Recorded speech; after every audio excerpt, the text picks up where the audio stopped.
নমস্কাৰ দুপৰ সংবাদ ষ্টুডিঅ'ত প্ৰস্মিতা গোস্বামী দিল্লীৰ খুৰা নীতি কেলেংকাৰী দুখমুক্ত অৰবিন্দ কেজৰিৱাল মনীষ সিসোদিয়াকো দুখমুক্ত ঘোষণা কৰিছে আদালতে ৰাউছ এভিনিউ আদালতে প্ৰদান কৰিছে এই ৰায়দান মই দুৰ্নীতিগ্ৰস্ত নহয় বুলি সংবাদ মাধ্যমৰ সন্মুখত কান্দি উঠিল কেজৰিৱালে আদালতত উপযুক্ত প্ৰমাণ দিব নোৱাৰাৰ বাবে দুয়োকে দুখমুক্ত ঘোষণা কৰা হৈছে সিবিআইৰ অভিযোগনামাক লৈ কেইবাটাও প্ৰশ্ন উত্থাপন আদালতৰ খুৰা কেলেংকাৰী গোচৰৰ 23 অভিযুক্তকে দুখমুক্ত সিবিআইয়ে গোচৰ সন্দৰ্ভত কাষ চাপিব উচ্চ ন্যায়ালয়ৰ পুনৰ জনাইছো দিল্লীৰ খুৰা নীতি কেলেংকাৰী দুখমুক্ত অৰবিন্দ কেজৰিৱালৰ মনীষ সিসোদিয়াকো দুখমুক্ত ঘোষণা আদালতৰ ৰাউছ এভিনিউ আদালতে প্ৰদান কৰিছে এই ৰায় মই দুৰ্নীতিগ্ৰস্ত নহয় বুলি সংবাদ মাধ্যমৰ সন্মুখত কান্দি উঠিল কেজৰিৱালে আদালতত উপযুক্ত প্ৰমাণ দিব নোৱাৰাৰ বাবে দুয়োকে দুখমুক্ত সিবিআইৰ অভিযোগনামাক লৈ কেইবাটাও প্ৰশ্ন উত্থাপন কৰিছে আদালতে খুৰা কেলেংকাৰী গোচৰৰ 23 অভিযুক্তকে দুখমুক্ত সিবিআইয়ে গোচৰ সন্দৰ্ভত কাষ চাপিব উচ্চ ন্যায়ালয়ৰ की जीत होती है हमें भारतीय न्याय प्रणाली पे भरोसा है मुंह पे जा रहा है सर के माइक नीचे मैं जज साहब का बहुत बहुत शुक्रिया अदा करता हूं जिन्होंने हमारे साथ न्याय किया सत्य की जीत हुई मैं हमेशा कहता था कि भगवान हमारे साथ है आम आदमी पार्टी को खत्म करने के लिए आम आदमी पार्टी के सबसे बड़े 5 नेताओं को जेल में डाल दिया गया पूरा का पूरा फर्जी केस था हमारे ऊपर कीचड़ फेंका गया 24 घंटे टीवी चैनलों के ऊपर डिबेट चलते थे खबरें दिखाई जाती थी केजरीवाल भ्रष्ट है केजरीवाल भ्रष्ट है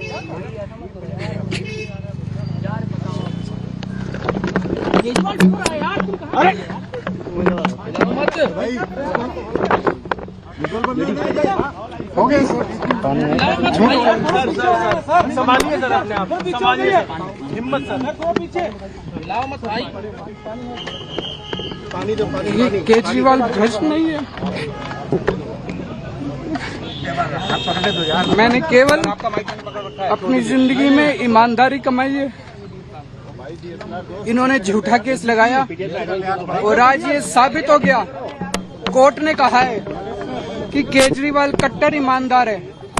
मनीष सिसोदिया कट्टर ईमानदार है आम आदमी पार्टी कट्टर ईमानदार है एक्साइज स्कैम में राउस एवेन्यू के स्पेशल कोर्ट ने सारे मुजरिमों को बरी कर दिया है और ये बरी तब किया है जबकि सारे साक्ष्य सारे evidence everything which they have to say all statements have been seen perused by the court and after perusing everything it is not a apprehension it is not a suspicion it is a court who has gone through everything and after going through everything every statement every document it has held that there is no charge which is made out against Mr. Kejriwal and the other accused person which includes Mr. Manish Sisodia. Court ने एक remark किया है कि court during the proceedings in charge had asked for the confessional statement which was made in 3064. The investigating officer perhaps had stated that it is not with him. The court has noted that in the sealed cover it is very much there. It was a copy which was given to him and that statement was never produced in the charge sheet. And in fact, there were various statements which are taken even after the confessional statement, which the court had said that you can't do it. Once there is a full disclosure made in the confessional statement, which is not produced in the charge sheet, how can you take other statements? Apart from that, the court has very emphatically stated that the rule of law has to be preserved. The machinery in criminal law is not to implicate somebody illegally, but only to do justice. And court has tilted the balance towards the justice.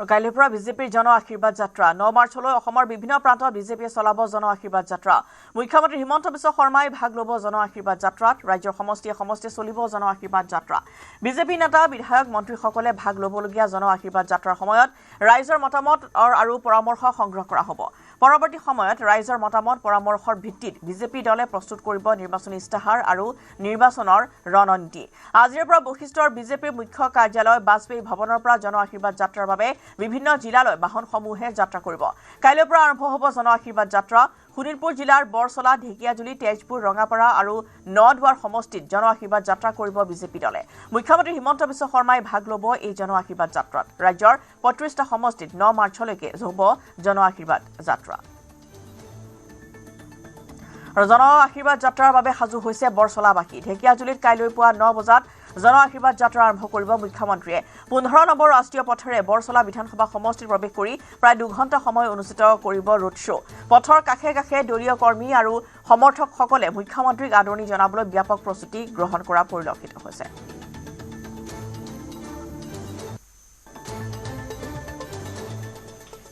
ঢেকিয়াজুলিৰ পৰা আৰম্ভ হ'বলগীয়া কাইলৈ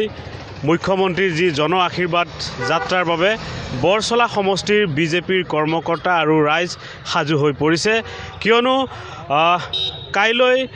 ৰাতিপুৱা 9 বজাত গুপ্তেশ্বৰ দেৱালয়ত মুখ্যমন্ত্ৰী doctor Himanta Biswa শৰ্মাই সেৱা অৰ্চনা কৰাৰ পিছতেই নিজ বৰচলাৰ পৰা জন আশীৰ্বাদ যাত্ৰাৰ শুভাৰম্ভণি কৰিব ৰাজ্যৰ মুখ্যমন্ত্ৰী ডক্টৰ হিমন্ত বিশ্ব শৰ্মাই। মোৰ সৈতে আছে বিধায়ক গণেশ কুমাৰ লিম্বু। কি ক'ব, কেনেধৰণে সাজু হৈছে? আমি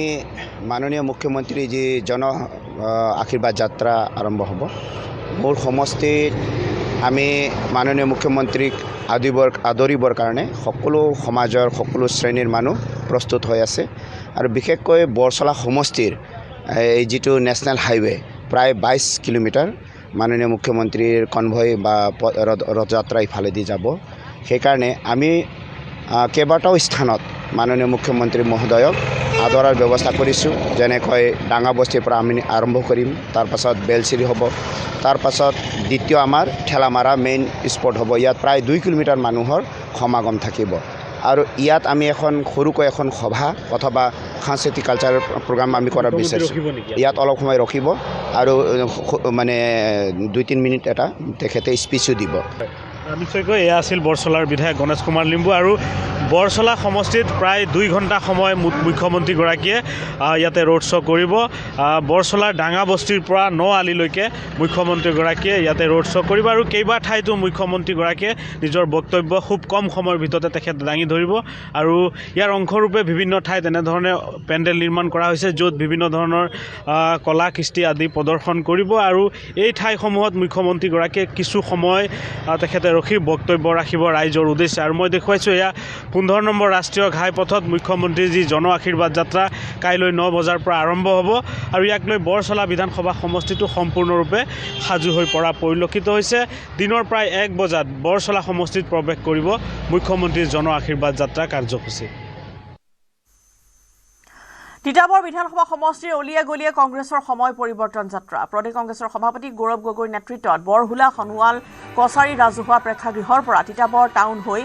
বোকাহুলা চাহ বাগিচাৰ ৰাজহুৱা প্ৰেক্ষাগৃহলৈ উলিওৱা হয় এই সময় পৰিৱৰ্তন যাত্ৰা। এই যাত্ৰাত সভাপতি গৌৰৱ গগৈ সংগ দিয়ে দেৱব্ৰত শইকীয়া, বিধায়ক ভাস্কৰ বৰুৱা, ৰিপুণ বৰা, লগতে প্ৰদেশ কংগ্ৰেছৰ একাংশ বিষয়ববীয়াই।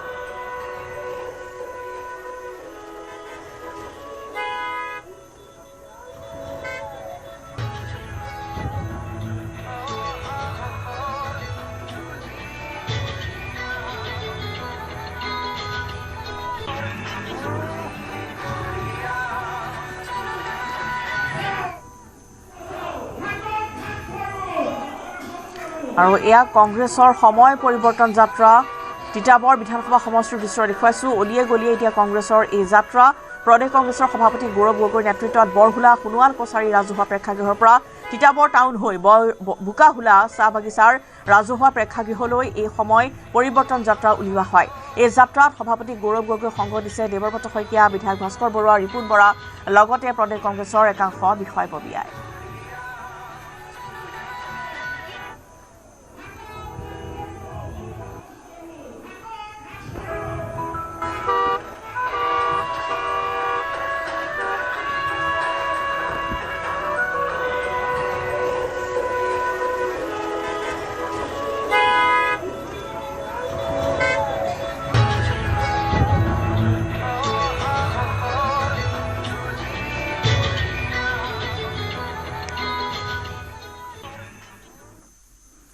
ৰাজস্থানৰ জয়ছেলমেৰত বায়ুসেনাৰ সহ পাইলটৰ ৰূপত দেখা গ'ল দেশৰ ৰাষ্ট্ৰপতি দ্ৰৌপদী মুৰ্মুক। বায়ুসেনাৰ প্ৰচণ্ড নামৰ হেলিকপ্টাৰখনৰ সহ পাইলট ৰূপে দেখা দিয়া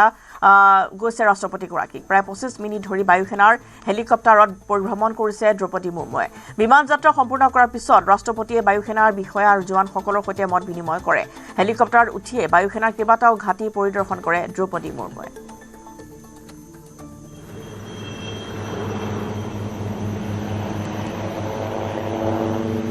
ৰাজস্থানৰ জয়ছলমেৰত বায়ুসেনাৰ সহ পাইলটৰ ৰূপত দেখা গ'ল দেশৰ ৰাষ্ট্ৰপতি দ্ৰৌপদী মুৰ্মু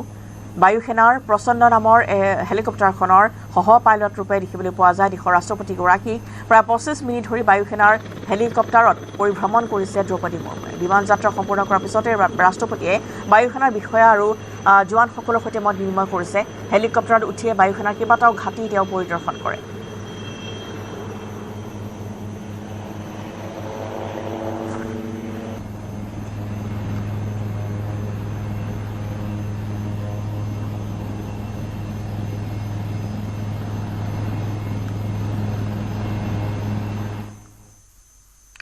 দেশৰ নিৰাপত্তা ব্যৱস্থাত অতি গুৰুত্বপূৰ্ণ ভূমিকা গ্ৰহণ কৰি আহিছে প্ৰশিক্ষিত কুকুৰৰ K9 বাহিনীয়ে সেনাবাহিনী স্পেচিয়েল ফ'ৰ্ছে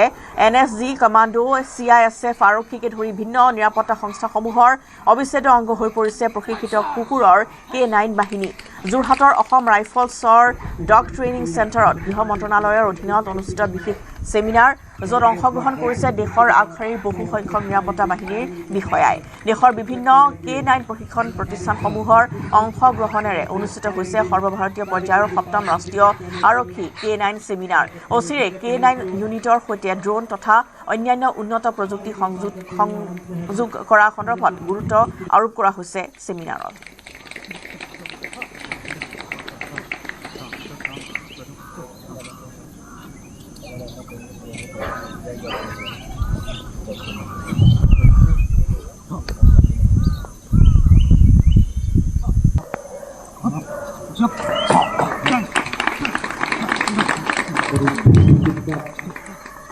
द्वारा जेटा सिखावाई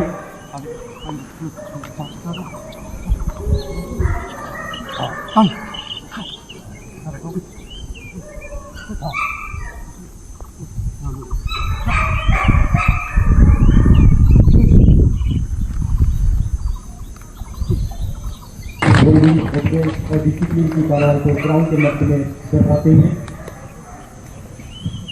निर्मल के द्वारा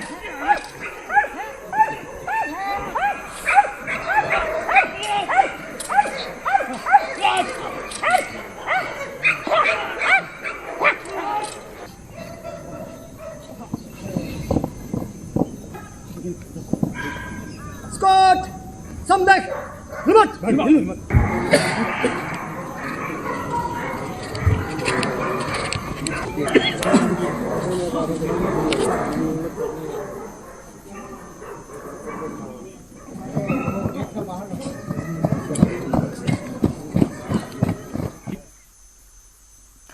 জুবিন মৃত্যুৰ গোচৰ ফাষ্ট ট্ৰেক আদালতত চলোৱাৰ পোষকতা চৰকাৰৰ কেবিনেট সিদ্ধান্তৰ পাছতেই গৰিমা গাৰ্গৰ ফেচবুক পোষ্ট পৰিয়াল তথা ভিন্ন ক্ষেত্ৰৰ ভিন্ন লোকে জুবিন গাৰ্গৰ গোচৰৰ ক্ষিপ্ৰ বিচাৰৰ বাবে বিশেষ আদালত গঠন কৰাৰ বাবে চৰকাৰে পদক্ষেপ গ্ৰহণ কৰাটো বিচাৰিছিল যাতে গোচৰটোৰ দৈনিক ভিত্তিত শুনানি হয় পৰিয়ালৰ সদস্য হিচাপে জুবিন গাৰ্গৰ পৰিয়ালৰো একেই দাবী আছিল বুলি প্ৰতিক্ৰিয়া প্ৰকাশ কৰিছে গৰিমা গাৰ্গে জুবিন গাৰ্গৰ মৃত্যুত জড়িত দোষীসকলে কম সময়ৰ ভিতৰত শাস্তি পোৱাটো বিচাৰে সমগ্ৰ ৰাইজৰ লগতে জুবিন গাৰ্গৰ পৰিয়ালেও SITয়ে যিহেতু তদন্তত সাক্ষ্য প্ৰমাণৰ ভিত্তিত দোষীক চিনাক্ত কৰিছে আৰু হত্যাকাণ্ড বুলি নিশ্চিত কৰিছে হত্যাকাৰী উচিত শাস্তি পাবই লাগিব বুলি দাবী কৰিছে গৰিমা গাৰ্গে আৰু সিদ্ধাৰ্থ শৰ্মাৰ মহাবীৰ একুৱা আদালতে পুনৰ খুলিবলৈ দিয়া সন্দৰ্ভতো প্ৰতিক্ৰিয়া প্ৰকাশ কৰিছে গৰিমা গাৰ্গে জুবিন গাৰ্গৰ পৰা সৰকুৱা টকাৰে সিদ্ধাৰ্থ শৰ্মা মহাবীৰ একুৱা আৰু ফ্লেট কিনিছিল বুলি পুনৰ দাবী কৰিছে গৰিমা গাৰ্গে সিদ্ধাৰ্থ শৰ্মাৰ ইমান সম্পত্তি কিনিব পৰা ক্ষমতা নাছিল SITৰ প্ৰতিবেদনত জুবিনৰ পৰা আত্মসাৎ কৰা 1 কোটি 10 লাখ টকা মহাবীৰ একুৱাত ব্যৱহাৰ কৰিছিল বুলি অভিযোগনামাটো উল্লেখ আছে জুবিন গাৰ্গৰ গোচৰটো চলি আছে চৰকাৰ আৰু অভিযুক্তসকলৰ মাজত অভিযুক্ত মুকলি আকাশৰ তললৈ আহিলে চৰকাৰ পৰাজয় হ'ব ন্যায়ৰ যুঁজ আৰু দানৱ অসুৰকেইটা জেলতে থাকিব বুলি ক্ষোভ প্ৰকাশ কৰিছে গৰিমা গাৰ্গে জুবিন ক্ষেত্ৰৰ কামসমূহ সোনকালে আৰম্ভ কৰাৰ আহ্বান জনালে গৰিমা গাৰ্গে এতিয়া আমি বিচাৰো যে সঠিকভাৱে সেয়াই অন্তৰ পৰা বিচাৰো সঠিকভাৱে আদালতত গোটেই কথাবোৰ প্ৰমাণিত হওক সাক্ষ্য প্ৰমাণ যিমান কটকটীয়া ধৰণে পানী নসৰকা যিটো বিচাৰ কাৰ্য হ'ব পাৰে তেনেদৰে হওক আৰু দোষীয়ে কঠোৰতকৈ কঠোৰতম শাস্তিখিনি অতি সোনকালে পাওক সেইটোৱে আৰু সঠিকভাৱে হওক সম্পূৰ্ণ বিচাৰ কাৰ্যটো মই একেবাৰেই নিবিচাৰোঁ অভিযুক্তই জামিন পাওক সেয়া আমি কোনোৱে নিবিচাৰোঁ আচলতে সকলো অসমবাসীয়ে আমি জুবিনক ভাল পোৱা কোনেও আমি নিবিচাৰোঁ যে জামিন পাওক মুক্ত আকাশৰ তললৈ ওলাই আহক এনেকুৱা ধৰণৰ কথাবোৰ আমি নিবিচাৰোঁ মাননীয় ন্যায়াধীশে সেইখিনি চাগে জুবিনৰ এই প্ৰসংগটো একদম বিশেষ এটা কেছ বুলি সদায় গ্ৰহণ কৰি সেইটো বিশেষভাৱে চাব আৰু মানে সদায় সঠিক দিশত সেইটো বিচাৰ হোৱাটোৱে আমি বিচাৰোঁ আৰু কঠোৰতকৈ কঠোৰ যেনেকৈ মই সদায় কৈ আহিছোঁ যে অপূৰ্বত দানৱ বধ হ'ব লাগে এতিয়া জুবিন গাৰ্গৰ নিচিনা এটা সত্তাৰ ক্ষেত্ৰত এনেকুৱা হৈ যোৱাটো আমি কোনো আজিলৈকে গ্ৰহণ কৰিব পৰা নাই মানিব পৰা নাই গতিকে সেই শাস্তি যদি জুবিন গাৰ্গৰ লগত নহয় ন্যায় প্ৰদান অতি সোনকালে আৰু সঠিক দিশত তেনেহ'লে ন্যায় ব্যৱস্থাৰ ওপৰত আমাৰ ভৰসা ক'ত থাকিব আমিতো এতিয়াও বহুত ধৈৰ্যৰে আমি সদায় দেশৰ ন্যায়ৰ ওপৰত আমি আস্থা ৰাখি আমি আগবাঢ়িছোঁ গতিকে সেই আস্থা আমাৰ কোটি কোটি জনতাৰ আস্থা আমাৰ বিশ্বাস যাতে সদায় অব্যাহত তেনেদৰে ৰাখিব পাৰোঁ আৰু জুবিন গাৰ্গক ন্যায় দিয়া দেখিলে আমি সকলোৱে এটা উত্তৰ পাম এটা আমি গতি পাম আমাৰ সুস্থিৰতা পাম আমি বহুত অশান্তিত আছোঁ সকলোৱে একদম অস্থিৰ হৈ আছে গোটেই অসমখন গতিকে সেই সুস্থিৰতা ঘূৰি আহক তাৰপিছতো কালিৰ দিনটোত এটা বেয়া খবৰ বুলি ক'লে যে সিদ্ধাৰ্থ শৰ্মাৰ যিটো পানীৰ ফেক্টৰী আছে খুলি দিবলৈ কাৰণে দিয়া হৈছে যিহেতু SIT এটা ৰিপৰ্ট দিছিল যে জুবিন গাৰ্গৰ টকাৰে তাত খৰচ কৰা হৈছে হয় সেই কথাটো সেইটো কথা লৈ মানে মই বুজি পোৱা নাই সেইটো কিয় হ'ল আৰু ইমান দিনে সেই কথাটো মানে ৰখুৱাই হৈছিল আৰু সিদ্ধাৰ্থৰ ফ্লেটটো যিটো সেইটো ক্ষেত্ৰতো সেইখিনি মানে ৰখা হৈছিল সেইটো কিন্তু এতিয়া মহাবীৰ একুৱাই কিয় সেইটো পাৰ্মিশ্যন পালে হাইকোৰ্টৰ পৰা সেই কথাটো আমাৰ কাৰণেও এটা বৰ প্ৰশ্ন উত্থাপন হৈছে সকলোৱে সেই কথাটো বিচৰা আমি কোনেও নাছিলোঁ আৰু সেইখিনি কথা এতিয়া প্ৰকাশো হৈছে জুবিন গাৰ্গ সেই 1,10 লাখ টকাৰ সিদ্ধাৰ্থে তাত ইনভেষ্ট কৰিছে বুলি লিখিছে সেইখিনিও জুবিন গাৰ্গৰে টকা বুলি আৰু SITয়েতো চাৰ্জশ্বিটখনত বহুত হিচাপো দেখুৱাইছে যে কেনেধৰণে টকা আত্মসাৎ কৰিছে জুবিনৰ গতিকে ইমানবোৰৰ পিছতো সেইখিনি সঠিক বিচাৰ আচলতে হ'ব লাগে যদি জুবিনৰ টকাৰে সেইখিনি ইমানখিনি কৰিছে কাৰণ সিদ্ধাৰ্থ ইমানখিনি সামৰ্থ্য আছে বুলি আমি কেতিয়াও নাভাবোঁ আৰু এই কথাবোৰ আমি কোনেও যেনেকৈ জনাই নাছিলোঁ যে সিদ্ধাৰ্থ এনেকৈ ইনভেষ্ট কৰিছে নিজৰ বিজনেছ প্ৰতিষ্ঠা কৰিছে গতিকে এইবোৰ নজনাকৈ হোৱা কথা এই কথাবোৰ উচিত তদন্ত হৈ আচলতে বস্তুটো এনেকৈ পাৰ্মিশ্যন এটা পাব বুলি আমি কেতিয়াও ভবা নাছিলোঁ আৰু জুবিন গাৰ্গৰ হত্যাৰ গোচৰ ফাষ্ট ট্ৰেক আদালতত চলোৱাৰ পোষকতা গোচৰটোৰ বাবে ফাষ্ট ট্ৰেক আদালতৰ ব্যৱস্থা কৰাৰ পোষকতা কৰা হৈছে গুৱাহাটী উচ্চ ন্যায়ালয়ক ফাষ্ট ট্ৰেক আদালত গঠন কৰিবলৈ জনোৱা হ'ব আবেদন উচ্চ ন্যায়ালয়ৰ ন্যায়াধীশে ফাষ্ট ট্ৰেক আদালতৰ কাম কাজ পৰিচালনা কৰিব পৰিয়ালে ফাষ্ট ট্ৰেক আদালত বিচৰাৰ বাবে এই সিদ্ধান্ত লোৱা হৈছে ভাৰতীয় ন্যায় সংহিতাৰ BNSS আণ্ডাৰ BNSS সেকশন 346(1) এই ধাৰাৰ অধীনত ৰাজ্য চৰকাৰে গুৱাহাটী উচ্চ ন্যায়ালয়ৰ মুখ্য ন্যায়াধীশ গৰাকীক জুবিন গাৰ্গৰ হত্যা গোচৰৰ ডে টু ডে ট্ৰায়েলৰ বাবে এখন ফাষ্ট ট্ৰেক এক্সক্লুচিভ কোৰ্ট এখন গঠন কৰি দিবৰ বাবে আজি কেবিনেটে গুৱাহাটী উচ্চ ন্যায়ালয়ক অনুৰোধ কৰিবৰ বাবে কেবিনেটে আজি সিদ্ধান্ত লৈছে কেবিনেট সিদ্ধান্ত আমি গুৱাহাটী উচ্চ ন্যায়ালয়ৰ মুখ্য ন্যায়াধীশক অৱগত কৰিম আৰু পৰৱৰ্তী কাৰ্যসূচী বা পৰৱৰ্তী ব্যৱস্থা গুৱাহাটী উচ্চ ন্যায়ালয়ৰ মুখ্য ন্যায়াধীশ গৰাকীয়ে গ্ৰহণ কৰিব এটা আমি ইয়াত নিশ্চিতভাৱে উল্লেখ কৰিম যে এই গোচৰ আৰম্ভ হোৱাৰ পিছত ইউজুৱেলি হত্যা গোচৰত কোনোবা এজন অভিযুক্ত হ'লেও আদালতে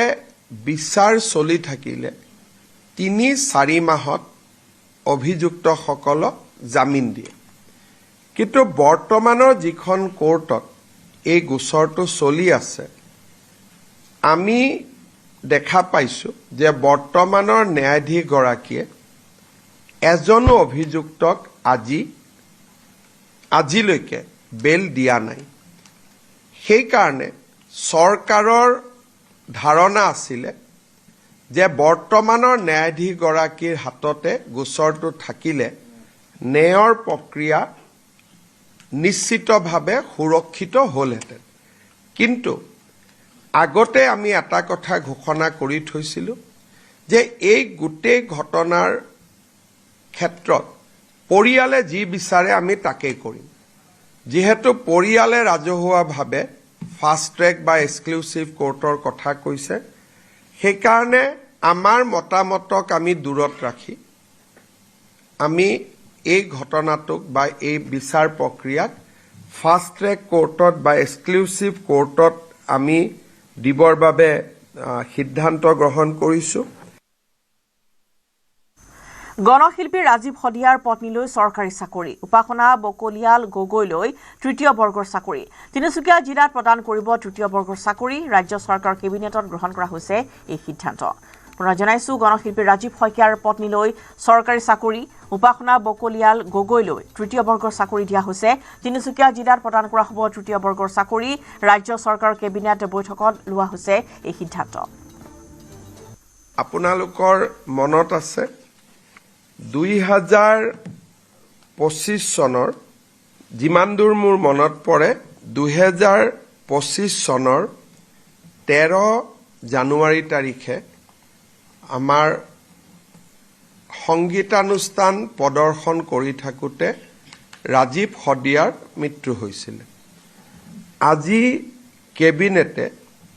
ৰাজীৱ শদিয়াৰ পত্নী উপাসনা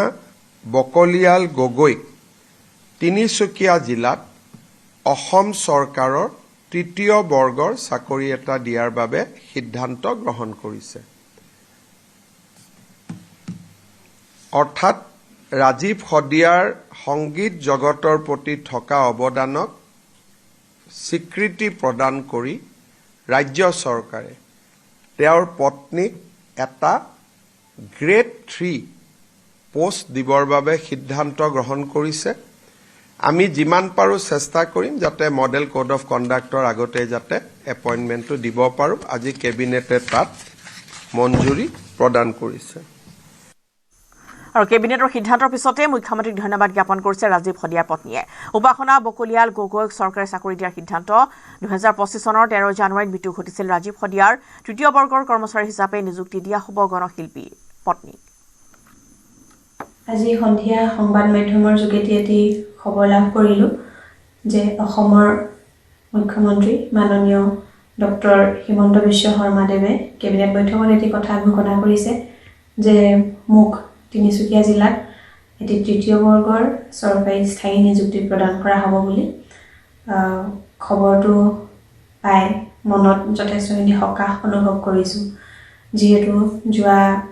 বছৰ 13 জানুৱাৰী তাৰিখ দিনাখনে মোৰ স্বামী গণশিল্পী ৰাজীৱ শদিয়াই শেষ নিশ্বাস ত্যাগ কৰিছিল আৰু আমাৰ পৰিয়ালৰ একমাত্ৰ উপাৰ্জনকাৰীজন যেতিয়া নোহোৱা হৈ গ'ল তেতিয়া মই মোৰ একমাত্ৰ পুত্ৰ সন্তান সৈতে গোটেই সমগ্ৰ পৰিয়ালটো দিশহাৰা হৈ পৰিছিলোঁ আচলতে মোৰ সন্তানটিৰ মোৰ এক সুনিশ্চিত ভৱিষ্যতৰ বাবে যথেষ্টখিনি কষ্ট কৰিবলগীয়া হৈছে বা হ'ব অনাগত ভৱিষ্যতত ল'ৰাটোৰ পঢ়া শুনাকে আদি কৰি বিভিন্ন ক্ষেত্ৰত কেনেদৰেনো মই সকলোখিনি চম্ভালিম তাকে লৈ মই তেতিয়াৰ পৰা বহুত চিন্তিত হৈ আছিলোঁ আজি এই খবৰটো লাভ কৰি মনৰ চিন্তাখিনি কিছু লাঘৱ হৈছে এই হিচাপতে মই মাননীয় মুখ্যমন্ত্ৰী ডাঙৰীয়াক মোৰ আন্তৰিক ধন্যবাদ আৰু কৃতজ্ঞতা জ্ঞাপন কৰিছোঁ আৰু যদি এই তেখেতে যি আজি ঘোষণা কৰিলে কথাটো হৈ উঠিলে মই অত্যন্ত সুখী হ'ম আৰু পুনৰবাৰ তেখেতক আন্তৰিক ধন্যবাদ আৰু কৃতজ্ঞতা জ্ঞাপন কৰিছোঁ ধন্যবাদ ধেমাজিৰ মুখ্যমন্ত্ৰী হিমন্ত বিশ্ব শৰ্মাৰ কাৰ্যসূচী 49 কোটি টকা ব্যয় সাপেক্ষে নিৰ্মাণ কৰা নৱনিৰ্মিত সংহত জিলা আয়ুক্তৰ কাৰ্যালয় আৰু 3.65 কোটি টকাৰে নিৰ্মাণ কৰা ধেমাজি জ্যেষ্ঠ আৰক্ষী অধীক্ষকৰ কাৰ্যালয়ৰ শুভ উদ্বোধন কৰিলে মুখ্যমন্ত্ৰীয়ে ইয়াৰ পিছতে ধেমাজি দেউৰী বিলত আয়োজন কৰা বিশাল জনসভা সম্বোধন কৰে মুখ্যমন্ত্ৰীয়ে লগতে খিলঞ্জীয়া ভূমিহীন পৰিয়াল আৰু প্ৰতিষ্ঠানসমূহক প্ৰদান কৰিব ভূমিপট্টা আৰু আবণ্টন পত্ৰ জিলাখনৰ সৰ্বমুঠ 43,000 লোকক বিতৰণ কৰা হ'ব ভূমিপট্টা ৰাজহ মন্ত্ৰী কেশৱ মহন্ত ডাঙৰীয়া সাংসদ প্ৰদান বৰুৱা ডাঙৰীয়া সন্মানীয় বিধায়ক ভুৱন পেগু ডাঙৰীয়া জিলা পৰিষদৰ সভাপতি ভূপেন চুতীয়া ডাঙৰীয়া পৰমানন্দ চায়েং ডাঙৰীয়া টংকেশ্বৰ সোণোৱাল ডাঙৰীয়া ভৈৰৱ দেউৰী ডাঙৰীয়া ৰাজহ বিভাগৰ অতিৰিক্ত মুখ্য সচিব শ্ৰীমতী LS চাংচন ডাঙৰীয়ানী জিলা আয়ুক্ত মহোদয়কে আদি কৰি মঞ্চত উপবিষ্ট বিশিষ্ট ব্যক্তিসকল আৰু মোৰ অতিকে শ্ৰদ্ধাৰ আই মাতৃসকল আৰু সুধীবৃন্দ আজি আমাৰ বাবে এটা অতি আনন্দ আৰু গৌৰৱৰ দিন বসুন্ধৰা 3.0 আঁচনিৰ অধীনত আজি বহু লোকে মাটিৰ পট্টা পাব তাতকৈও ডাঙৰ কথা যে বহুত ধৰ্মীয় প্ৰতিষ্ঠান নামঘৰ মন্দিৰ স্কুল কলেজ যিসমূহে আজিলৈকে মাটিৰ পট্টা নোহোৱাকৈ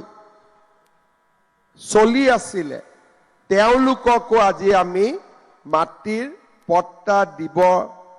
আৰম্ভ কৰিছোঁ আৰু আজি সমগ্ৰ অসমতে সন্মানীয় এই অনুষ্ঠানৰ প্ৰতিনিধিসকলে মাটিৰ পট্টা ল'বলৈ উপস্থিত আছে আজি আমাৰ অসমত 1,06,905 গৰাকী ব্যক্তিয়েও ভূমি পট্টা লাভ কৰিব আমাৰ বাবে গৌৰৱৰ বিষয় যে 1,05,000ৰ ভিতৰত 45,000 অকল ধেমাজি জিলাৰ লোকে মাটিৰ পট্টা লাভ কৰিব আৰু সেই কাৰণে আজি আমাৰ কেন্দ্ৰীয় অনুষ্ঠান আমি ধেমাজিত অনুষ্ঠিত কৰিছোঁ আৰু ধেমাজি চিচিৰ বৰগাঁও আৰু জোনাই সমষ্টিৰ ৰাইজক মই অভিনন্দন জনাইছোঁ ইয়াৰ উপৰিও সোৱণশিৰি সংৰক্ষিত বনাঞ্চলতো প্ৰায় 532 গৰাকী আৰু জীয়াঢল সংৰক্ষিত বনাঞ্চলতো 6 গৰাকী আমাৰ পৰিয়ালে ভূমি পট্টা লাভ কৰিব আজি মই এই সভালৈ অহাৰ আগতে ধেমাজি জিলাৰ আয়ুক্তৰ কাৰ্যালয়ৰো শুভ উদ্বোধন কৰিছিলোঁ প্ৰায় 50 কোটি টকাৰে নিৰ্মাণ হোৱা এই ধেমাজি জিলা আয়ুক্তৰ কাৰ্যালয়ে ধেমাজিত কৰ্ম সংস্কৃতিৰ এটা নতুন পৰিৱেশ সৃষ্টি কৰিব অসমত আটাইতকৈ পিছপৰা জিলা আছিল ধেমাজি আৰু আজি ধেমাজি জিলাৰ যি আয়ুক্তৰ কাৰ্যালয় আমি নিৰ্মাণ কৰিছোঁ সেয়া অসমৰ ভিতৰত আটাইতকৈ ধুনীয়া কাৰ্যালয় অৰ্থাৎ বানে গৰকা ধেমাজিলৈ আজি অভূতপূৰ্ব উন্নয়ন আহিছে সুন্দৰ ষ্টেডিয়াম আপোনালোকে দেখা পাইছে নিৰ্মাণ হৈ আছে ধেমাজিত মেডিকেল কলেজ নিৰ্মাণ হ'ল ধেমাজিত নতুন DC অফিচ আৰু ধেমাজি জিলাৰ প্ৰত্যেকটো সমষ্টিতে উন্নয়নৰ নতুন দিগন্ত মই ধেমাজিবাসী ৰাইজক আকৌ এবাৰ অভিনন্দন জনাইছোঁ মই অকণমান সময় বসুন্ধৰা আৰু সমিত্ৰ আঁচনিখনৰ বিষয়ে আপোনালোকক দুআষাৰ কথা ক'ব বিচাৰিম। আমাৰ অসমত স্বাধীনতাৰ পিছৰে পৰা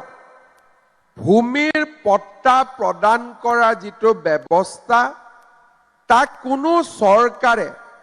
অগ্ৰাধিকাৰ হিচাপে লোৱা নাছিল। সেইকাৰণে মন্ত্ৰী কেশৱ মহন্ত ডাঙৰীয়াই কোৱাৰ দৰে আমাৰ ভূমিসমূহত কাগজৰ ইমান খেলি মেলি আছিলে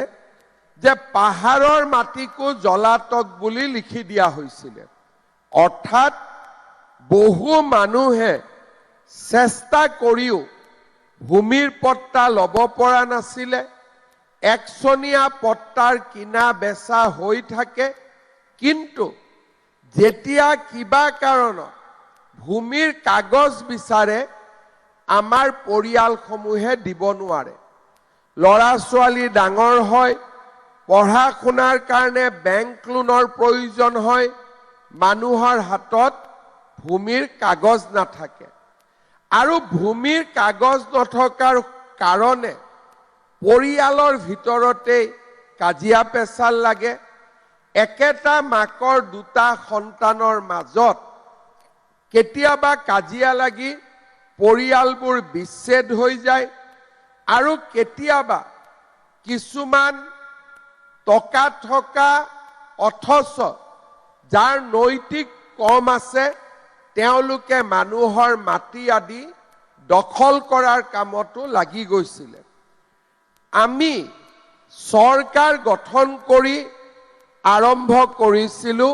মিছন বসুন্ধৰা। অসমত ৭৮,০০০ বৰ্গ স্কোৱাৰ কিলোমিটাৰ মাটি আছে। কোনো এখন চৰকাৰে ৫ বছৰত ভূমিৰ সমস্যা সমাধান কৰিব নোৱাৰে। কিন্তু কোনোবাই যদি আৰম্ভ কৰে নিশ্চয় ৫ বছৰত নোৱাৰিলেও ১০ বছৰত সি শেষ হ'ব পাৰে। সেইকাৰণে আমি ভাবিছিলোঁ যে আমি এটা প্ৰক্ৰিয়া আৰম্ভ কৰোঁ, আৰু যদি প্ৰক্ৰিয়াটো আৰম্ভ হয় নিশ্চিতভাৱে এই প্ৰক্ৰিয়াটোৰ সামৰণিও পৰিব। আমি প্ৰথমবাৰ আৰম্ভ কৰিছিলোঁ ২০২১ চনত মিছন বসুন্ধৰা 1। তাতে আমি কি কৰিছিলোঁ যে কাৰোবাৰ একচনীয়া মাটি মেদি হোৱা নাই, কাৰোবাৰ পট্টাত নাম ভুল কৰি আছে, কৰবাত মাটিৰ শ্ৰেণী বিভাজন হোৱা নাই, কৰবাত ভূমি নথি দেউতাকৰ নামত আছে, সন্তানলৈ ৰূপান্তৰ হোৱা নাই। আমি প্ৰথমবাৰ যেতিয়া মিছন বসুন্ধৰা আৰম্ভ কৰিছিলোঁ ৫,৮২,০০০ পৰিয়ালৰ বিভিন্ন সৰু সৰু সমস্যাবিলাক আমি সমাধান কৰি দিছিলোঁ। তাৰ পিছত আমি আৰম্ভ কৰিছিলোঁ মিছন বসুন্ধৰা ২, অৰ্থাৎ চৰকাৰী মাটিত যিবিলাক খিলঞ্জীয়া লোকে যুগ যুগ ধৰি বাস কৰি আছে তেওঁলোকক আমি মাটিৰ পট্টা দিয়াৰ কাম হাতত লৈছিলোঁ। মিছন বসুন্ধৰা ২ত আমি ২,২৯,০০০ পৰিয়ালক ভূমি পট্টা প্ৰদান কৰিবলৈ সক্ষম হৈছিলোঁ, যি নেকি যুগ যুগ ধৰি চৰকাৰী মাটিত বাস কৰি আছিলে। মই নিজে ধেমাজি, জোনাইত নিজে আহি হাজাৰ হাজাৰ লোকক মাটিৰ পট্টা প্ৰদান কৰিছিলোঁ। আটাইতকৈ আনন্দৰ কথা আছিলে যেতিয়া আমি এই ভূমিৰ পট্টা প্ৰদান কৰিছিলোঁ ১০০ জনৰ ৮৫% লোকেই শিডিউল ট্ৰাইব, শিডিউল কাষ্ট আৰু OBC শ্ৰেণীৰ লোক সাৱধান গুৱাহাটীত উদ্বেগজনকভাৱে বৃদ্ধি পাইছে বায়ু প্ৰদূষণ বায়ু প্ৰদূষণৰ লগতে বৰষুণৰ অভাৱত চৌদিশে বৰ্তমান ধূলিময় পৰিৱেশৰ সূচনা হৈছে বায়ু প্ৰদূষণৰ বাবে বৃদ্ধি পাইছে শ্বাস প্ৰশ্বাসজনিত ৰোগৰ গুৱাহাটী চিকিৎসা মহাবিদ্যালয় হাস্পতালত বৃদ্ধি পাইছে ৰোগীৰ সংখ্যা বিগত সপ্তাহত 10% বৃদ্ধি পাইছে শ্বাস প্ৰশ্বাসজনিত ৰোগত ভোগা ৰোগীৰ সংখ্যা একেদৰে বায়ু প্ৰদূষণৰ বাবে বৃদ্ধি পাইছে ছালৰ ৰোগো আক্ৰান্তসকলৰ ভিতৰত সৰহ সংখ্যকে শিশু আৰু বয়োজ্যেষ্ঠ লোক শুকান কাহ চৰ্দি খজুৱতি হ'লে চিকিৎসকৰ কাষ চাপিবলৈ আহ্বান জিএমচিএইচৰ অধীক্ষকৰ মাস্ক আৰু সৰ্বশৰীৰ ঢাকি বাহিৰলৈ ওলোৱাৰ পৰামৰ্শ চিকিৎসকৰ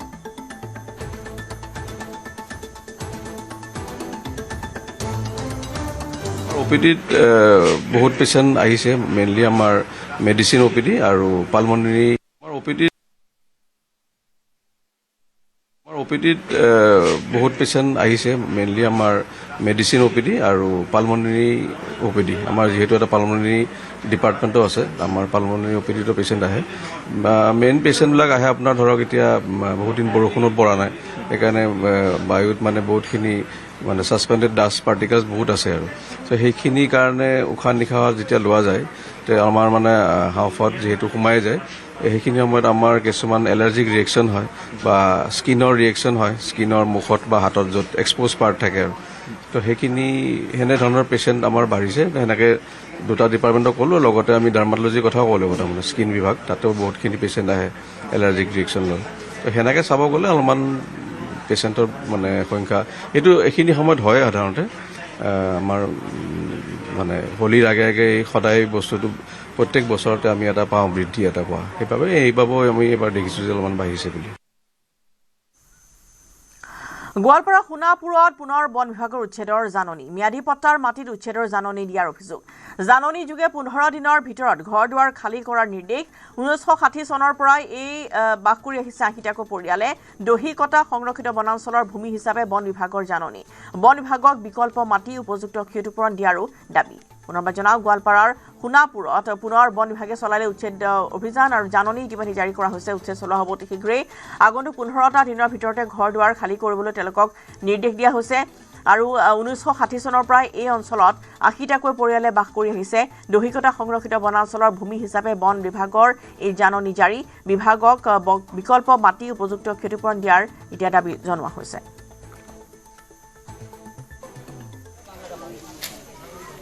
আমাৰ এতিয়া আমাকে ইয়াতে যদি উঠাই দিয়ে তেনেহলে আমি যাম ক'ত পট্টাৰো যদি ভেলিড নহয় তেনেহলে আমি কি কৰিম আমি কলৈ যাম আৰু আমাৰ ইয়াতে কোনো আমাৰ কথা শুনিবলৈ আমাৰ কোনো নাই না প্ৰশাসন আছে না চৰকাৰ আছে এতিয়া আমাৰ এটাই উচ্চতম ন্যায়ালয়ৰ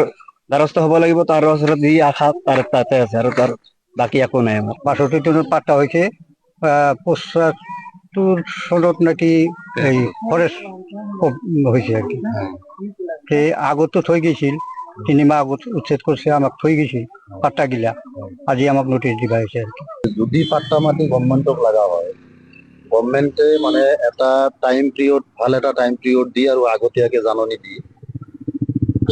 এটা মানে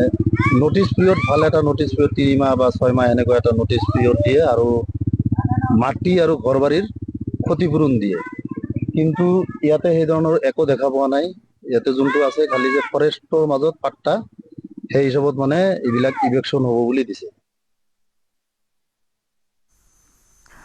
গণেশগুৰিৰ ৰাজপথত অৱসৰপ্ৰাপ্ত আমোলাৰ পুত্ৰৰ পিষ্টল লৈ তাণ্ডৱ অৱসৰপ্ৰাপ্ত জিলা আয়ুক্ত বিভাস মোদীৰ পুত্ৰৰ দাদাগিৰি পিষ্টল লৈ গণেশগুৰিৰ ৰাজপথত বাদিক মোদীৰ তাণ্ডৱ পিষ্টল বাউন্সাৰ লৈ ৰাজপথত নিশা গুণ্ডাগিৰি দিছপুৰ আৰক্ষী আটক কৰিছে বাদিক মোদী সহ আন 5জনক গ্ৰেপ্তাৰ কৰা হৈছে দিগন্ত হালৈ ৱাছিম আখতাৰ অমিত ভূমিকক গ্ৰেপ্তাৰ কৰা হৈছে জিতু বৰ্মন আৰু তানিছা সৰ্বা নামৰ আন 2জনক নিশা দুটাকৈ ফৈদৰ মাজত সংঘটিত হৈছিল ভয়ংকৰ মাৰপিটৰ ঘটনা মাজনিশা গণেশগুৰিৰ উৰণ সেতুৰ তলত সংঘটিত হৈছে এই মাৰপিট এজন বন্ধুৰ সৈতে গণেশগুৰিলৈ ভাত খাবলৈ আহিছিল ডিকে বসুমতাৰী নামৰ এজন যুৱকে আৰু সেই স্থানত আদালতে উপস্থিত হৈছিল আন এটা 3জনীয়া যুৱকৰ দল। প্ৰথমে ভাতৰ দোকানীৰ লগত তৰ্কযুদ্ধত লিপ্ত হৈছিল 3জনীয়া যুৱকৰ দলটো। পিছত কাষতে থকা বসুমতাৰী উপাধিৰ যুৱকজনৰ বন্ধুজনক গতিয়াই দিয়ে 3জনীয়া যুৱকৰ দলটোৱে। ইয়াকে কেন্দ্ৰ কৰি দুই ফৈদৰ মাজত লাগে কাজিয়া। কিছু সময়ৰ পিছতে বিলাসী বাহন লৈ ঘটনাস্থলীত উপস্থিত হয় আন এটা যুৱকৰ দল। বিলাসী বাহন তথা পিষ্টল লৈ ঘটনাস্থলীত উপস্থিত হোৱা যুৱকৰ দলটোৱে প্ৰহাৰ কৰে ডিকে বসুমতাৰী আৰু বন্ধুজনক। বাদিক মোদী নামৰ যুৱকজনে পিষ্টলৰ মেগজিনেৰে ডিকে বসুমতাৰীক মূৰত প্ৰহাৰ কৰাৰ অভিযোগ উত্থাপন হৈছে। ঘটনা সন্দৰ্ভত নিশাই দিছপুৰ থানাত এজাহাৰ দাখিল কৰিছে ভুক্তভোগী যুৱকে। ভুক্তভোগীৰ এজাহাৰৰ ভিত্তিতে 6 অভিযুক্তক নিশাই গ্ৰেপ্তাৰ কৰিছে দিছপুৰ আৰক্ষীয়ে। এইখিনি মুহূৰ্তত পোনপটীয়া সম্প্ৰচাৰ হৈছে বিৰিঞ্চি সমগ্ৰ ঘটনা অধিক এতিয়া জটিল হৈ পৰিছে, যিহেতু এতিয়া 6জনক গ্ৰেপ্তাৰ কৰা হৈছে। কি তথ্য উদ্ঘাটন হৈছে? নিশ্চয় ৰশ্মিতা, যে দেখা পোৱা গৈছে যিহেতু যি 7গৰাকী যুৱকে নিশাৰ ভাগত উদ্ভণ্ডালি কৰিছিল বেদিক মোদী, আচলতে তেওঁৰ নেতৃত্বতে এই ধৰণৰ এটা ঘটনা গণেশগুৰিৰ যি স্থানত আচলতে কেইখনমান হোটেল থাকে আৰু তাত সেই ডিকে বসুমতাৰী নামৰ যিগৰাকী ভুক্তভোগী যুৱক তেওঁৰ অন্য এজন বন্ধুৰ সৈতে আচলতে ভাত খাবলৈ আহিছিল আৰু সৰু এটা সামান্য কথাতে তেওঁলোকৰ মাজত তৰ্কাতৰ্কি হৈছিল। আৰু আমি যি সেই 7 অভিযুক্তৰ কথা কৈছোঁ, বৈদিক মোদীৰ যি নেতৃত্বত সেই 7জনীয়া দলে গুৰুলাগুলকৈ প্ৰহাৰ কৰে। আৰু আমি কৈছোঁ যে সেইটো আচলতে মাৰণাস্ত্ৰ নহয়, মাৰণাস্ত্ৰ সদৃশ এটা লাইটাৰ, আৰু সেইটোৱেদি আচলতে ডিকে বসুমতাৰীৰ মূৰত প্ৰচণ্ড আঘাত কৰিছিল আৰু আঘাত কৰাৰ ফলত তেওঁৰ মূৰত বেয়াকৈ আঘাতপ্ৰাপ্ত হৈছে। বৰ্তমান তেওঁৰ ষ্টেটমেণ্ট লৈ আছে দিছপুৰ আৰক্ষীয়ে। গতিকে সেই যুৱকজনক যেতিয়া প্ৰহাৰ কৰিছিল আৰু তেওঁ লগত তাৎক্ষণিকভাৱে দিছপুৰ আৰক্ষীৰ লগত যোগাযোগ কৰে আৰু দিছপুৰ আৰক্ষীৰ এটা বৃহৎ দল গৈ কেইজনে উপস্থিত হৈ তাৰ গোটেই পৰিস্থিতি আচলতে লক্ষ্য কৰে। CCTV ভিজুৱেল তেওঁলোকে চেক কৰিছে আৰু তাত স্পষ্টকৈ ওলাইছে যে সেই ডিকে বসুমতাৰী এই 7গৰাকী অভিযুক্ত আচলতে যুৱকে যি কেইগৰাকী আচলতে বাউন্সাৰ হিচাপে সেই বৈদিক মোদীৰ সদায় আশে পাশে থাকে। গতিকে সেই 7গৰাকী অভিযুক্তই বেয়াকৈ প্ৰহাৰ কৰিছে, সেই কথা সকলোখিনি কথা আচলতে ওলাই পৰিছে। আৰু সেই 7গৰাকীক কিছু সময় পূৰ্বে গ্ৰেপ্তাৰ কৰিছে আৰু গ্ৰেপ্তাৰ কৰি ইতিমধ্যে তেওঁলোকক স্বাস্থ্য পৰীক্ষাৰ বাবে লৈ গৈছে আৰু তাৰ পাছতে হয়তো তেওঁলোকক আজি বিয়লিৰ ভাগলৈ তেওঁলোকক কাৰাগাৰলৈ নিক্ষেপ কৰিব। দেখা পোৱা গৈছে ৰশ্মিতা যে গুৱাহাটী মহানগৰ এই ধৰণৰ ঘটনা বিশেষকৈ গণেশগুৰি কেন্দ্ৰিক, গণেশগুৰিতে আচলতে সেই সকলোখিনি হয়। আমি প্ৰতিদিনে আচলতে ধাৰাবাহিকভাৱে সেই কথাখিনি কৈ আছোঁ যে কি ধৰণে সামাজিক এটা চক্ৰই অসামাজিক এটা চক্ৰই আচলতে তাত কি ধৰণে নিতৌ অসামাজিক কাৰ্যকলাপৰ ঘাটিলৈ ৰূপান্তৰিত কৰিছে। কিন্তু এই ক্ষেত্ৰত আৰক্ষীয়ে কেৱল মাত্ৰ কিছু সময়ৰ কাৰণে অভিযান চলায়, একাংশ লোকক সেই স্থানৰ পৰা খেদি দিয়ে। কিন্তু তাত যি ধৰণে নিশাৰ ভাগত নিৰাপত্তা ব্যৱস্থা থাকিব লাগে বা যি ধৰণে তেওঁলোকৰ পেট্ৰলিঙৰ ব্যৱস্থা থাকিব লাগে, সেই ব্যৱস্থাখিনি নথকাৰ বাবে কালিৰ দৰে সেই ঘটনাটো সংঘটিত হৈছে। সেই যুৱকজনক গুৰুলাগুলকৈ প্ৰহাৰ কৰিছে আৰু ধাৰাবাহিকভাৱে সেই স্থানত ঘটনা সংঘটিত হৈ আছে। এই ক্ষেত্ৰত দিছপুৰ আৰক্ষীয়ে যে মহানগৰ আৰক্ষী আয়ুক্তালয়ৰ অধীনৰ যিমানখিনি আচলতে থানা আছে সকলোৱে মহানগৰীত পেট্ৰলিঙৰ ব্যৱস্থাটো যদি বঢ়াই নিদিয়ে নিশ্চয়কৈ ইয়াতকৈ অধিক গুৰুতৰ ঘটনা সংঘটিত হ'ব। আৰু ইতিমধ্যে কৈছোঁ যে সেই 7 অভিযুক্ত কেৱল কালিৰ দিনটোতে নহয়, তেওঁলোকৰ বিৰুদ্ধে বহুকেইটা অভিযোগ আছে। মহানগৰীৰ ভিন্ন প্ৰান্তত কেৱল বাহুৰ বল দেখুৱাই আৰু লগত থকা যিটো নকল মাৰণাস্ত্ৰ, সেই ভুৱা মাৰণাস্ত্ৰৰে আচলতে তেওঁলোকে একাংশ লোকক প্ৰথম দম দিব, তাৰ পাছত তেওঁলোকৰ লগত তৰ্কাতৰ্কি কৰিব আৰু সেইটোৰে মূৰত সেইটো ৰাখি সেই নকলি পিষ্টলটোৱে তেওঁলোকক ভাবুকি দিয়ে, গুলিয়াই মৰা। গতিকে এই ধৰণৰ ঘটনা তেওঁলোকে নিয়ে প্ৰায় ধাৰাবাহিকভাৱে সংঘটিত কৰি আহিছিল। গতিকে কালিৰ দিনটোত যিহেতু সেই যুৱকজনে আৰক্ষীৰ আশ্ৰয় ল'লে আৰু দিছপুৰ আৰক্ষীয়ে সেই 7 অভিযুক্ত ইতিমধ্যে গ্ৰেপ্তাৰ কৰি তেওঁলোকক কাৰাগাৰলৈ প্ৰেৰণ কৰিব বিয়লিৰ ভাগত। গতিকে হয়তো আৰু কিছু সময়ৰ পাছত আৰক্ষীৰ শীৰ্ষ বিষয়াসকলে সমগ্ৰ ঘটনাক লৈ প্ৰকৃততে ইয়াৰ অন্তৰালত আৰু কি আছে সেই সকলোখিনি কথা স্পষ্ট কৰিব। হয়, নিশ্চয় কবিৰিঞ্চি। আৰু প্ৰায়ে দেখিবলৈ পোৱা যায় যে 12ৰ পৰা ওলাই অহা একাংশ যুৱক যুৱতীয়ে উদ্ভণ্ডালি সৃষ্টি কৰে দিছপুৰৰ এই উৰণ সেতুৰ তলতেই, আৰু যাৰ অভিযোগ পূৰ্বতেও স্থানীয় লোকসকলে বহুবাৰ দিছপুৰ থানাত দিছিল, তাৰ পিছতো কিন্তু টহল দিছিল আৰু বহু যুৱক যুৱতীক তাৰ পৰা খেদোৱা হৈছিল। গতিকে এনেধৰণৰ সন্ত্ৰাস এনেধৰণৰ দলবিলাকে কৰি আহিছে গণেশগুৰিত উৰণ সেতুৰ তলত। নিশ্চয় ৰশ্মিতা, আচলতে নিয়ম অনুসৰি ৰাতি 10টাৰ পৰা 11টা বজাৰ ভিতৰত যিসমূহ বাৰ আছে সেই বাৰসমূহ বন্ধ হ'ব লাগে। আৰু দেখা পোৱা গৈছে যে সেই বাৰসমূহ বন্ধ হোৱাৰ পাছত আৰু সেই যিসকল লোক আচলতে সেই আশে পাশে থাকে তেওঁলোক যাবগৈ লাগে। কিন্তু আৰক্ষীৰ যি আচলতে সোপা ঢোলা নীতি, তাৰ বাবেই সেই লোকসকল আচলতে তাৰ পৰা নাযায় আৰু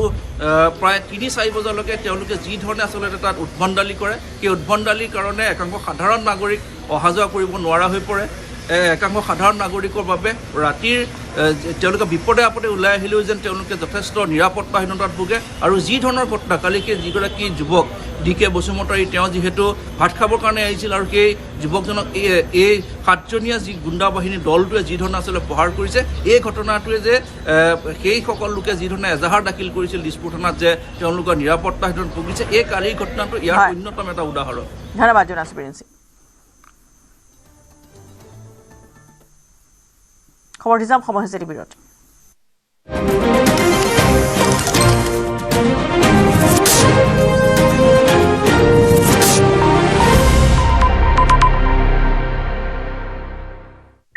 अक्कर बक्कर बम्बे बो 80-90 पूरा 100 में लागा धागा चोर निकल के भागा। ঘৰত কোনটো TMT লগাইছে? মাইটন ষ্টিল। আপোনাৰ ওপৰত ট্ৰাষ্ট কৰিব পাৰি। ওকে।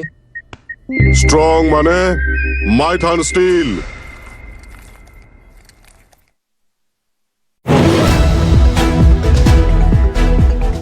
এতিয়াও কল্পনাৰ মেৰ পাকত শাসকীয় মিত্ৰজোঁটৰ আসন বুজাবুজিৰ অংক। আন বহু সমষ্টিৰ দৰে যোৰহাটতো একেই প্ৰশ্ন। যোৰহাটৰ আসন কাৰ নামত দিব? বুধবাৰে যোৰহাটত উপস্থিত হ'ল মুখ্যমন্ত্ৰী হিমন্ত বিশ্ব শৰ্মা। মুখ্যমন্ত্ৰী য'তেই যায় তাতেই সমষ্টিৰ প্ৰাৰ্থিত্ব সম্পৰ্কত আভাস দি থৈ যায়। যোৰহাটত কাক প্ৰাৰ্থিত্বৰ সুযোগ দিব সেই সন্দৰ্ভত কি ইংগিত দিলে মুখ্যমন্ত্ৰীয়ে? সক্ৰিয় ৰাজনীতিৰ পৰা অৱসৰ ল'ম বুলি যোৰহাটৰ বিধায়ক হিতেন্দ্ৰ নাথ গোস্বামীয়ে পূৰ্বে ঘোষণা কৰিছিল যদিও ২৬ৰ নিৰ্বাচনত শেষবাৰৰ বাবে অৱতীৰ্ণ হোৱাৰ সুযোগ বিচাৰিছে বিধায়কগৰাকীয়ে। ইফালে যোৰহাট সমষ্টি বিচাৰি প্ৰাৰ্থিত্ব বিচাৰিছে দলীয় যুৱ নেতায়ো। প্ৰাৰ্থিত্বৰ বিবেচনাত কোনে স্থান পাব সেই সন্দৰ্ভত বুধবাৰে মুখ্যমন্ত্ৰী হিমন্ত বিশ্ব শৰ্মা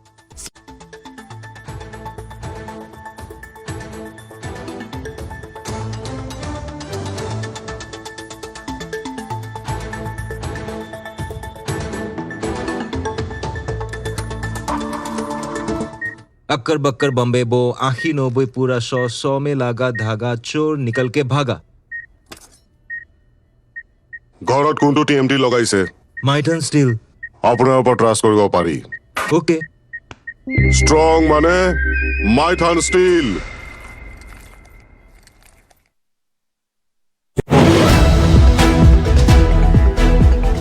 এতিয়াও কল্পনাৰ মেৰ পাকত শাসকীয় মিত্ৰজোঁটৰ আসন বুজাবুজিৰ অংক। আন বহু সমষ্টিৰ দৰে যোৰহাটতো একেই প্ৰশ্ন। যোৰহাটৰ আসন কাৰ নামত দিব? বুধবাৰে যোৰহাটত উপস্থিত হ'ল মুখ্যমন্ত্ৰী হিমন্ত বিশ্ব শৰ্মা। মুখ্যমন্ত্ৰী য'তেই যায় তাতেই সমষ্টিৰ প্ৰাৰ্থিত্ব সম্পৰ্কত আভাস দি থৈ যায়। যোৰহাটত কাক প্ৰাৰ্থিত্বৰ সুযোগ দিব সেই সন্দৰ্ভত কি ইংগিত দিলে মুখ্যমন্ত্ৰীয়ে? সক্ৰিয় ৰাজনীতিৰ পৰা অৱসৰ ল'ম বুলি যোৰহাটৰ বিধায়ক হিতেন্দ্ৰ নাথ গোস্বামীয়ে পূৰ্বে ঘোষণা কৰিছিল যদিও ২৬ৰ নিৰ্বাচনত শেষবাৰৰ বাবে অৱতীৰ্ণ হোৱাৰ সুযোগ বিচাৰিছে বিধায়কগৰাকীয়ে। ইফালে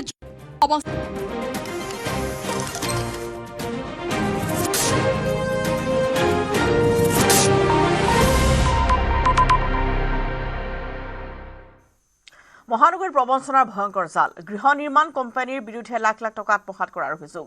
ডুইন ইনফ্ৰাষ্ট্ৰাকচাৰ প্ৰাইভেট লিমিটেড নামৰ কোম্পানীৰ মালিকে ধন আত্মসাৎ কৰি পলায়ন কৰাৰ অভিযোগ। চাকৰি দিয়াৰ লগতে গৃহ নিৰ্মাণৰ বাবদ কোম্পানীটোৱে প্ৰবঞ্চনা কৰাৰ অভিযোগ। ঘটনা সন্দৰ্ভত গীতানগৰ থানাত এজাহাৰ দাখিল কৰিছে কেইবাজনো ভুক্তভোগীয়ে। ইফালে জু ৰোডত থকা কোম্পানীটোত কৰ্মৰত কৰ্মচাৰীকো দৰমহা প্ৰদান নকৰাৰ অভিযোগ। ভুক্তভোগী গ্ৰাহকৰ লগতে দৰমহাৰ পৰা বঞ্চিত কৰ্মচাৰীয়েও প্ৰতিষ্ঠানটোৰ মালিক চন্দন হালৈৰ বিৰুদ্ধে গীতানগৰ থানাত দাখিল কৰিছে এজাহাৰ। ইফালে আৰক্ষীৰ অভিযানৰ পিছতে পলায়ন কৰা ডুইন ইনফ্ৰাষ্ট্ৰাকচাৰ প্ৰাইভেট লিমিটেডৰ মালিক চন্দন হালৈ আৰু এগৰাকী সহযোগী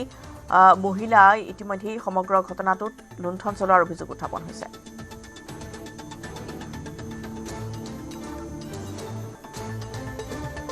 ভয়ংকৰ প্ৰবঞ্চনাৰ জাল মহানগৰীত গৃহ নিৰ্মাণ কোম্পানীৰ বিৰুদ্ধে লাখ লাখ টকা আত্মসাৎ কৰাৰ অভিযোগ উত্থাপন হৈছে।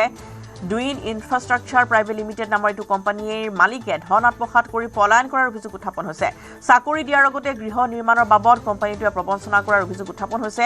ঘটনা সন্দৰ্ভত গীতানগৰ থানাত এজাহাৰ দাখিল কৰিছে কেইবাগৰাকীও ভুক্তভোগীয়ে জোৰদত থকা এইটো কোম্পানীত কৰ্মৰত কৰ্মচাৰীকো দৰমহা প্ৰদান নকৰি পলায়ন কৰাৰ অভিযোগ উত্থাপন হৈছে ভুক্তভোগী গ্ৰাহকৰ লগতে দৰমহাৰ পৰা বঞ্চিত কৰ্মচাৰীয়ে প্ৰতিষ্ঠানটোৰ মালিক চন্দন হালৈৰ বিৰুদ্ধে গীতানগৰ থানাত দাখিল কৰিছে এজাহাৰ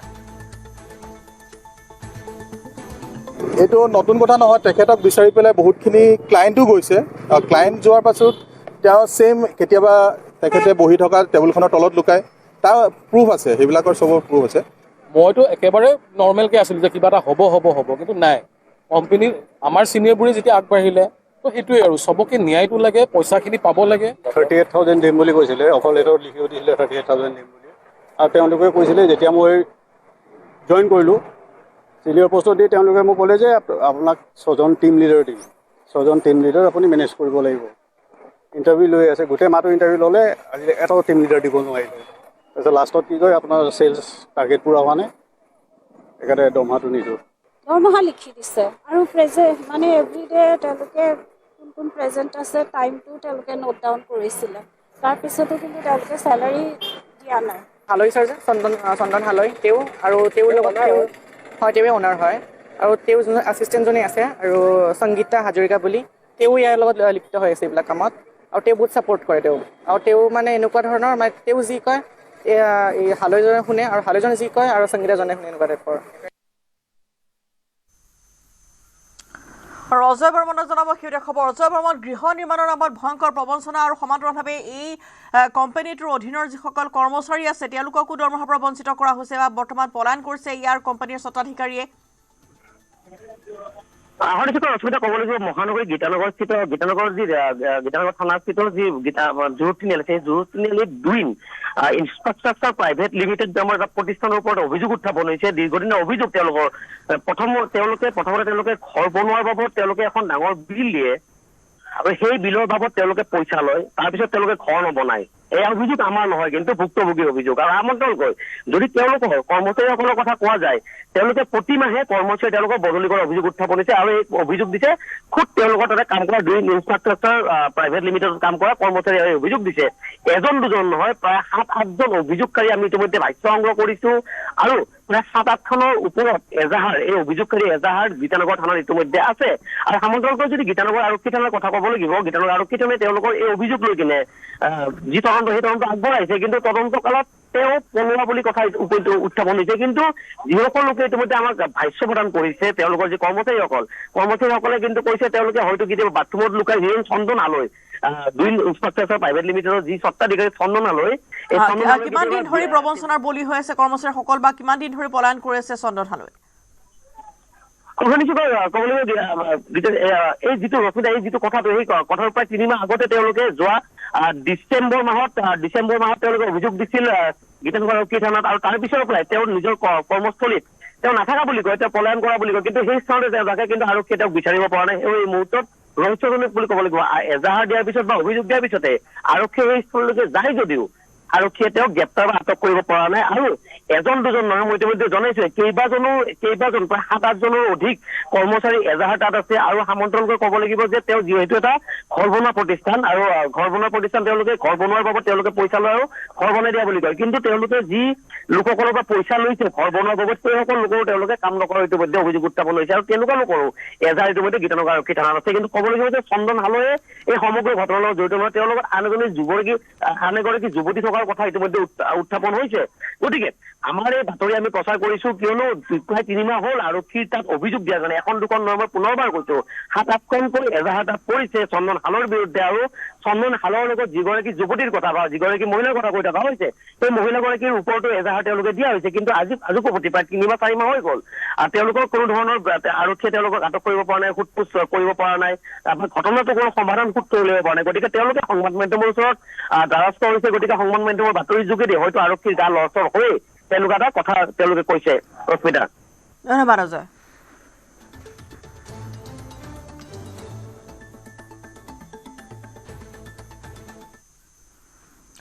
জুই আৰু পানী এবাৰ একেলগে শিৱসাগৰ বিধায়ক অখিল গগৈ আৰু সমষ্টিটোৰ সম্ভাৱ্য বিজেপিৰ প্ৰাৰ্থী কুশল দুৱৰীক দেখা গ'ল একেলগে শিৱসাগৰৰ যুৱ দলত অনুষ্ঠিত ডিজিটেল পট্টা বিতৰণ কাৰ্যসূচীত একে শাৰীতে বহি অনুষ্ঠানত অংশ লয় দুই প্ৰতিদ্বন্দ্বীয়ে ডিজিটেল পট্টা বিতৰণ কাৰ্যসূচীৰ আমন্ত্ৰণী পত্ৰত বিধায়ক অখিল গগৈৰ নাম নথকাক লৈ সূত্ৰপাত হৈছিল বিতৰ্কৰ আমন্ত্ৰণী পত্ৰত থাওৰা সমষ্টিৰ প্ৰাক্তন বিধায়ক তথা শিৱসাগৰ সম্ভাৱ্য প্ৰাৰ্থী কুশল দুৱৰীৰ নাম থকাক লৈ ৰাইজৰ দলৰ কৰ্মী সমৰ্থকে সাব্যস্ত কৰিছিল প্ৰতিবাদ পৰৱৰ্তী সময়তহে আমন্ত্ৰণী পত্ৰত নাম অন্তৰ্ভুক্ত কৰা হয় অখিল গগৈ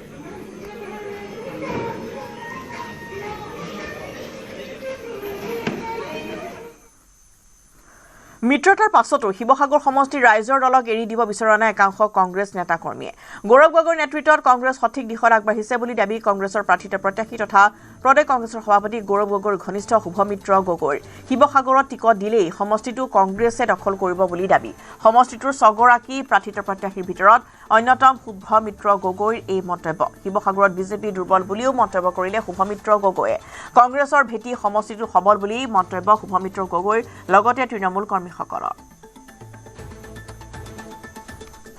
যে আমি যিহেতু কংগ্ৰেছ দলৰ এজন বিশ্বাসী আমি সৈনিক আমি কংগ্ৰেছ দল আগুৱাই লৈ যোৱাত সদায় আমি ধৰক মূৰ দাঙি আমি কাম কৰিব বিচাৰোঁ দলটো শক্তিশালী কৰিব বিচাৰোঁ আৰু ঠিক তেনেকৈ আজি যিহেতু নিৰ্বাচন সমাগত এই নিৰ্বাচনটো কংগ্ৰেছ দল যাতে শিৱসাগৰত জীয়াই থাকে সেইটো চেষ্টা আমাৰ সদায় অব্যাহত থাকিব মই নাভাবোঁ যে শিৱসাগৰ নিচিনা সমষ্টিটোত বিজেপি জয় হ'ব বুলি মই নাভাবোঁ হাইকমাণ্ডে যি কৰে আৰু সেইখিনি ক্ষেত্ৰত আৰু ইয়াৰ লগতে সামৰিছোঁ দুপৰ সংবাদ নমস্কাৰ